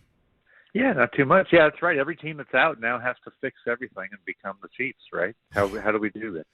Right. It's if only it was so simple, Mike. I've got people who are screaming at me that the Titans need to send Ryan Tannehill into the sun and that Aaron Rodgers and Russell Wilson and all these things. So, but I do think it's an interesting conversation, Mike. Greg Cosell and I were having this yesterday on the podcast because Greg basically came out and said they kind of need to make a decision about, philosophically, is what they are good enough to keep up with these teams? And at a certain point, this is a winning formula. We obviously understand that works here in Tennessee. But when I was reading your article this morning on Joe Burrow and Josh Allen and Justin Herbert, all I could keep thinking was, man, it's going to be so easy for them to get left in the dust if they're not careful. Yeah, absolutely. You always have to tailor to what your personnel is, and I think that's why Mike Vrabel is a great Coach of the Year candidate. They've played to their strengths. You can't just go get Mahomes, right? And so they made the decision to get Tannehill. It worked out really well, and he's been much better than people thought. Their offense until this year has been really good, and now you have to ask the tough, honest, hard questions of why wasn't it as good this year. I doubt that Ryan Tannehill is worse as a quarterback than he was a year ago. Yeah. Right? So are you able to replicate? Shoot, you were the number one seed with in a down year for the offense. So let's not forget, right? Anybody can lose one game. Green Bay just lost in the first round to the 49ers, who aren't as good as the Bengals, maybe. Yeah. They're close. Right. They're right there. So you can't overreact to a season. I think you always have to kind of choose from what options are realistic and available to you. Yes, of course. If you can get Russell Wilson or Aaron Rodgers for 2 number 1 picks, they should do it. I don't think that's a big debate. You would do that, but you probably can't do that. And so what do you do in the meantime? Well, you're into Tannehill. There'd be a fair amount of dead money if you moved him. Would you rather have Garoppolo or Cousins? Not really, right? They're in the same bucket. They may not be as good, or they're certainly not probably as good in your locker room with your players, with the equity that he's built up there. So your most likely scenario is to come back and try to be better than you were this last season offensively, sustain the improvements that were obviously made on defense, and make another run at being a top seed in the conference. To be the number 1 seed's pretty amazing for what happened to them offensively. Oh, I mean, this whole season has been different levels of shocking to me, Mike. The fact that they survived as long as they did, the fact that they still managed to get that top spot, and then for them to peter out the way that they did finally, all different levels of shock value. People are really, really going through it here in Tennessee. At Sando NFL is where you can follow Mike Sando. You can, of course, read him at theathletic.com. So much great journalism being done there. I want to talk about the piece that you put out today, Mike, about the executives and NFL coaches that you guys interviewed at The Athletic about Joe Burrow, Josh Allen, and Justin Herbert, and where kind of things are trending as far as how people in the league look at these guys as foundational pieces for their franchise. How did you kind of go about reporting this? Yeah. Well, I just asked, so I had 2 people so I had Randy Mueller, who I do a podcast with. He's a former NFL Exec of the Year, and I had Dane Brugler, who does our draft. And then I just talked to a former GM, 2 other evaluators, and 2 offensive play calling coaches. And I just said, hey, anyone would love to have any of these 3 guys, Burrow, Allen, and Herbert. But if you had to choose, how would you rank them 1, 2, 3? And I thought Allen might come out number 1. I wasn't sure. Burrow came out just ahead in the top spot, which is pretty impressive for really only having 1 full season. And then Allen was very close behind. And then Herbert was 3rd. It was interesting to me that the play calling offensive coaches both put Burrow 1 and actually Allen 3rd. Sometimes these types of polls tell you as much about the people that you're interviewing as they do the quarterbacks. There's kind of different preferences that people have, and so the things that Burrow's really good at, from the neck up and just being so quick with everything, processing, coaches love that. I mean, they feel like they can run everything they want to do, and this guy's not going to bog down, and he's extremely accurate. So the coaches really probably bumped up Burrow.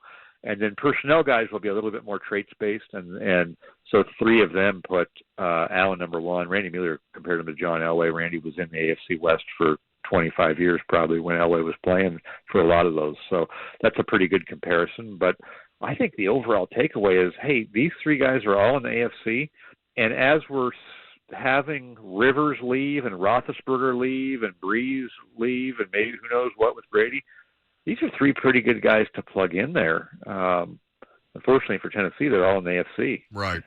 Yeah, it was a really good read, and I recommend it. At theathletic.com is where you can check this out. And you bring up the point about how people value Joe Burrow's traits as a quarterback, or as how coaches value Joe Burrow's traits as a quarterback over what Allen's potential is. And I think, Mike, people so misunderstand the way or the amount of that trust basically weighs in to the coach's decisions about personnel. Can I trust you out on the field? Josh Allen is a spectacular player to watch. There's no disputing it. And what they've done with him in Buffalo to kind of reel in some of his tendencies, and again, his own development as well, to his credit, incredible to watch. But people seem to place so much more trust in the kind of skill set that you've described and that we've seen from Joe Burrow that I think outweighs so much of that. And I think fans have no concept of that. Yeah, I do think Josh Allen has done a much better job of earning some of that trust. I didn't feel like disaster was imminent this year when he was improvising. I think for a couple of years there, and you saw it in playoff games, man, there was an implosion factor, right? And oh, my God, that throw to the fullback against the Houston Texans, I can still see it in my football nightmares. Yeah. I think it slowed down for him this year. I just felt like the biggest concern was probably how much they were running him late in the year. You're taking shots from your quarterback, and while he's huge, I think we've seen with Cam Newton, if you do that too much over time, you're going to wear down. I didn't sense that with him. I didn't feel like he was in danger this year, but I do think he started to get a little more Burrow-esque in his decision-making. And now we'll see if he maintains that, because he's been paid. And like these other guys, he's been paid. And as we know, once you pay the quarterback, then other things are harder to prop up. You have to draft better and all that. So what happens if in 2 years Brian Daboll's gone and your defense is not that good, and maybe Stephon Diggs came up to his next contract and signed with Tampa, right, or whatever would happen? Then do you get into a pressing situation a little bit as a quarterback, and some of those instincts come out that we're talking about that he seems to have suppressed so well the last year and a half to 2 years?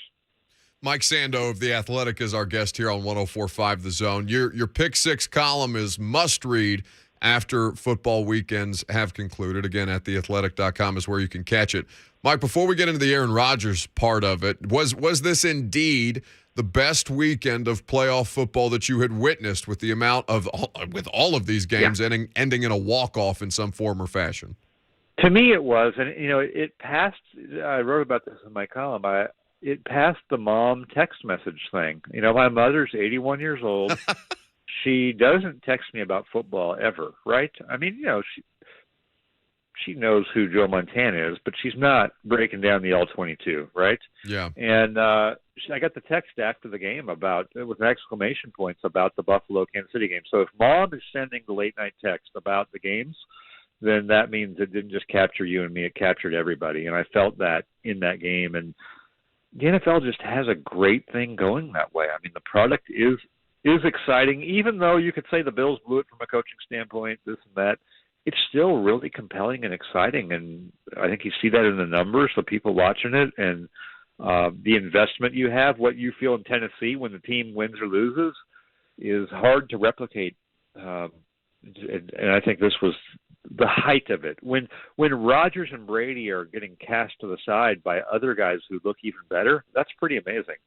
No, it really is true. To hell with DVOA and these advanced metrics. The mom test is the true. The mom test is it. Oh, the mom test is flawless, 1,000%. Mike Sando here with us on 104.5 The Zone. So not just the Titans as the top seed on this side of the bracket that took an early exit. The way that the Packers lost, Mike, I don't know if I was surprised at the way that they lost because their special teams issues have been documented throughout the course of the season. But for Aaron Rodgers to play as poorly as he did in that moment, I thought was interesting. And you posed the question, have he and the Packers kind of resolved the issues that created such a bleep storm, for lack of a better term, last offseason? What have you kind of made of this Packers-Rodgers storyline? I think that he's definitely doesn't seem to be upset anymore with the management and the GM, and he said that after the game. So I don't sense that there's any huge issue that's going to make him for sure want to be out of there, right? It feels like he could continue there. Now, what you don't know is what's kind of working behind the scenes, and did he decide to play nice because he has kind of assurances from them? Let's face it, the leadership in Green Bay probably at some point wants to play Jordan Love anyway. Sure. Do they have sort of a little bit of a handshake agreement that they may consider moving him after the season, and that's why he kind of played nice this year? And now you see, one of his top offensive coaches is the head coach in Denver, which, oh, by the way, Denver could use a quarterback. They're in the AFC. So I don't think we've heard the end of it. It just doesn't feel like it's as intense right now. It feels like either things are fine and he's going to come back, or else he is he's got some things sort of lined up. And now this next piece of Denver hiring a Green Bay coach is just the next step. So there's still uncertainty, just less urgency. Better quarterback storyline this offseason. What's going to happen with Rodgers, or the fact that we have no idea what Tom Brady wants to do? Yeah, probably Rodgers, because whatever happens with him probably involves a new contract. And if there's a new contract in Green Bay, it could mean Jordan Love gets moved. And certainly if he goes to a different team, that's a huge story. I think with Brady, it's interesting what he might do, but we don't feel like he's going to be traded to Denver, right? Or he's not going to shake it up for some other team. He's either going to play because he feels like the Bucs are going to get him probably some weapons. I think they could use a little upgrade there after what happened, or he's going to retire, which would be a big story, but not going to affect every other team or a different team with him changing. Yeah, but think of all the commercials we could get, Mike, because he's not even been traded, and all I can see is commercials of him trading cryptocurrency, alleging that he might be traded. Think of the commercials, Mike. Yeah, no, I know. He's doing a lot. He's doing those, the man in the arena. He's everywhere. So, yeah. I don't think we've seen the last of Tom Brady, even if he does retire. Mike Sando, you can read him at The Athletic. Make sure you throw him a follow at Sando NFL if you are not already doing it. If you're a football fan, it's a must. Mike, I appreciate the time. Man, thanks for stopping by. Thank you. Mike Sando there with us on 104.5 The Zone. 615-737-1045. This offseason is going to be interesting, and not just here locally, because it's about the rest of the conference at this point. Every offseason, it's an arms race. Every offseason, it's an arms race. So how do you do the best job humanly possible stockpiling your weaponry, basically, to try and take a shot at the teams that are sitting at the top? Now, you've got a seat at this table if you're the Titans. You've had this for a couple of years now. But at what point do you look at this and say, okay, this has been the place that we've been trying to achieve, but the end goal remains the same. They fell short of a championship again. Well short of a championship again. What can they do to kind of keep pace with Justin Herbert and Joe Burrow, Josh Allen and Patrick Mahomes? Young quarterbacks who it feels like have been in the league for a long time now, but that's just because they've been out there in front of us so much more than you're used to seeing from young quarterbacks. While Jordan Love toils away in a dark room somewhere in Green Bay because Aaron Rodgers doesn't want to let it go and is the better option, the rest of the dudes in this side of the bracket, they're trying to make your life a living hell. And that's certainly going to be the process that the Titans have to work through this offseason. Michael in Nashville is up next on 104.5 The Zone. Hello, Michael. How's it going, buddy? It's going well, thank you. Okay. It's just the scheme of the game. It's how they play. They're going to have to change. I mean, they don't. Here's one thing: they don't run enough plays. You need to be this offense. You can still smash, and you can do all that. You can run Henry 25 times a game. You got 7 weapons out there. All of them touches. So this offense needs to be around 80 to 95 plays a game, and that's it. Then that's the way it has to be. That's how you're going to catch up with Kansas City and Buffalo. Thanks for the call, Michael. I appreciate it. 615-737-1045. You know, he brought up they don't run enough plays. I'm curious. I'm going to look up how many plays per game the Titans ran this season. They were top 10. They were top 10 in plays per game this year on offense.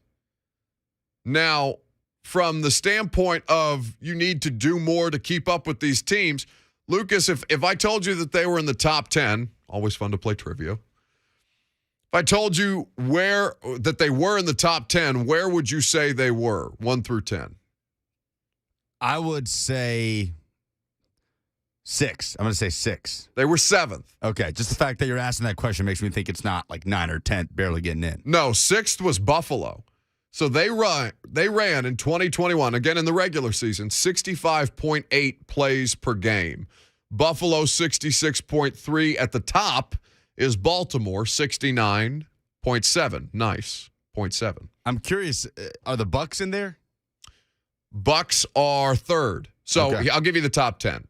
Ravens, Cowboys, Buccaneers, Chiefs, Chargers, Bills, Titans, Cardinals, Steelers, Panthers.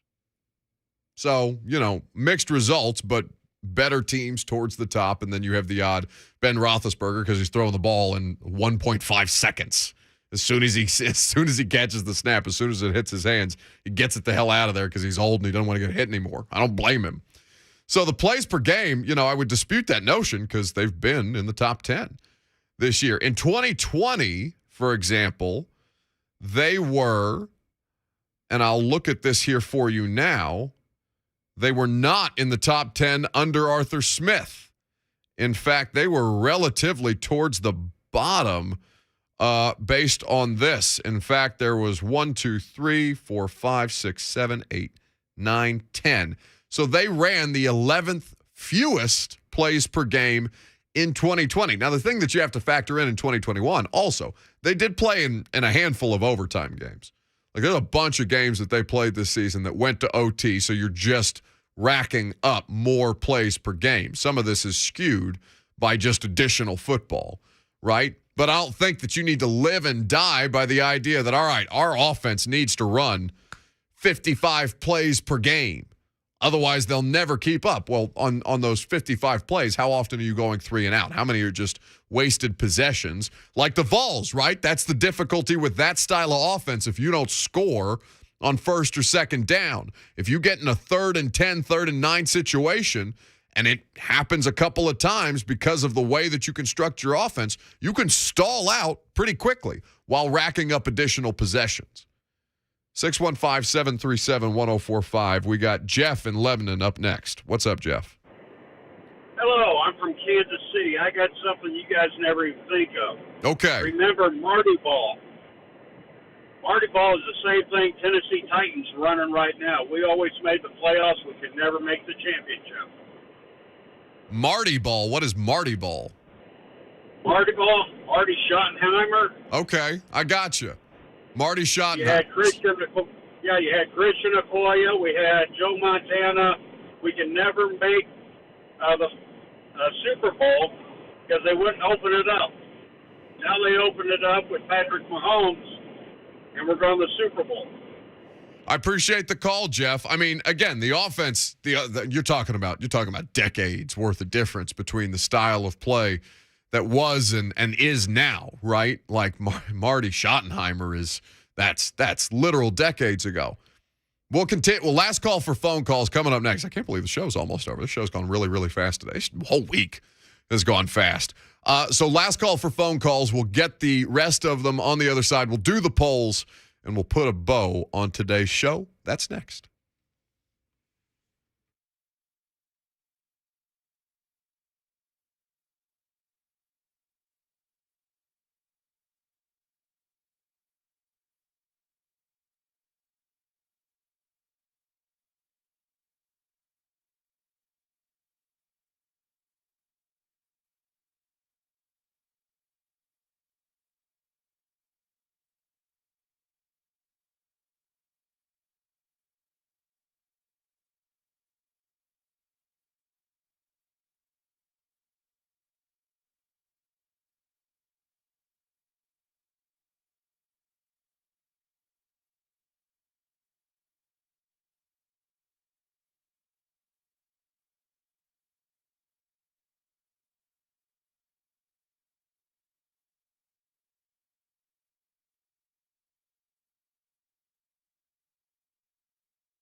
Final segment.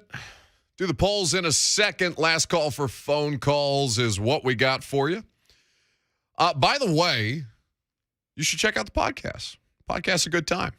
If you miss any of the show that's live, we've got all 3 hours available for you. Some great interviews. And by the way, when I'm down at the Senior Bowl next week, there will be a ton of interviews that I will be giving to you, courtesy of our friends at Scoreboard Bar and Grill.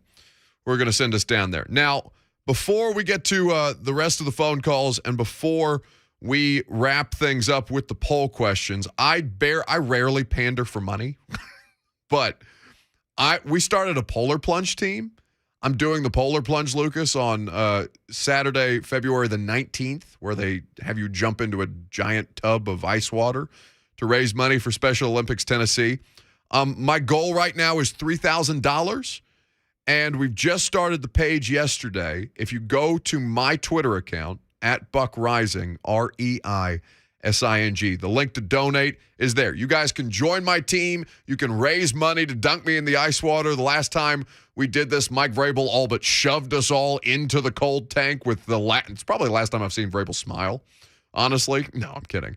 But it's always a great time. It's for an incredible cause. You can do the polar plunge, by the way, too, and raise money for yourself if you don't necessarily want to contribute to our cause. But if you don't want to raise money yourself, we would certainly appreciate your help in us raising money. The link is classy.org/team/402940. Nobody's going to remember that, so just go to my Twitter account.